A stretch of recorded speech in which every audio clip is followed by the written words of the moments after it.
Grabe magalimaw sila kay Renz Abando dito sa preseason ng KBL. Alablock at slam dunk party pa.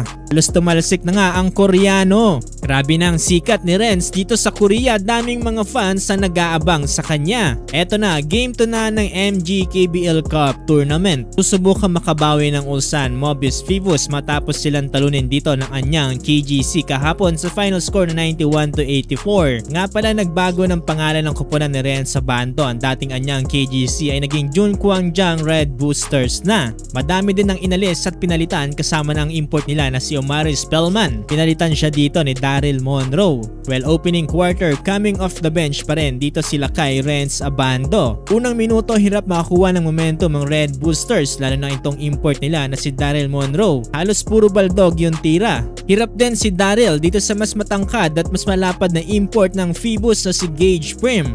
Halos nilalamon lang siya dito sa ilalim. Abot sa 10 points na lamang dito ng Phoebus kontra sa Red Boosters, kaya naman under 3 minute mark ay pinasok na dito sila kay Renz Abando. Pagpasok ni Renz, wala rin siyang masyadong ball touches at dami rin nilang turnovers. Kaya naman nasa double digit pa rin ang lamang dito ng Phoebus. Sayang lang hindi gaano napasahan sila kay dito sa first quarter. Dami niya pa namang open spot. Dito sa first quarter, buhat na buhat ni Gage Prim ang Phoebus, meron na siyang 10 points. Bago matapos ang first quarter, nice assist para dito kay Renz para makabinwet at maibaba sa 12 lamang ng Phoebus, 29-17. Opening ng second quarter, hindi pa rin inuupo dito sila kay Renz Abando. Naramdaman naman kaagad yung depensa dito ni Renz. Under 9 minute mark, ganda ng dribble drive dito ni Renz para sa isang assist sa wide open 3. Nasundan niyan dito ng halos kalahati ng katawan ang number 4 player ng Phoebus, ang talon dito ni Lakay. Grabe, parang walang gravity ang talon ni Lakay.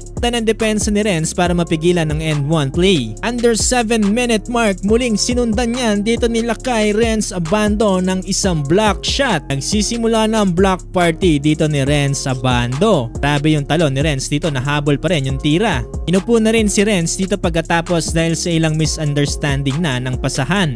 Tapos ito ay pinahinga muna si Lakay at natapos nga ang first sa 52-40, lamang pa rin ang 12 points etong Phoebus. Third quarter, naghahabol pa rin dito ang Red Boosters. Bagsak ang Koreano dito kay Lakay. Kitang kita na malinis naman ang intensyon dito ni Lakay. Ganda lang talaga ng hustle niya. Grabe kagad mag-alala itong mga Koreanong teammates ni Lakay. Under 6 minute mark, para ng agaw ng laruan itong si Lakay dito sa import ng Phoebus. Kung mas lalo pang gumaling dito si Renz matapos ang kanyang World Cup experience. Under 4 minute mark, nakamit ni Lakay ang kanyang unang puntos mula dito sa isang contested layup. Last 3 minutes, nasundan niyan dito ng isang one-handed slam ni Lakay. Tapos ang third quarter, 79-68, meron ng 6 points dito si Renz. Pasok ng fourth quarter, nagpatuloy pa rin ang init dito ng Phoebus. Sa panguna pa rin yan ng kanilang import na si Gage Prim. So far, okay ang mga pinapakita ni Renz dito sa KBL preseason.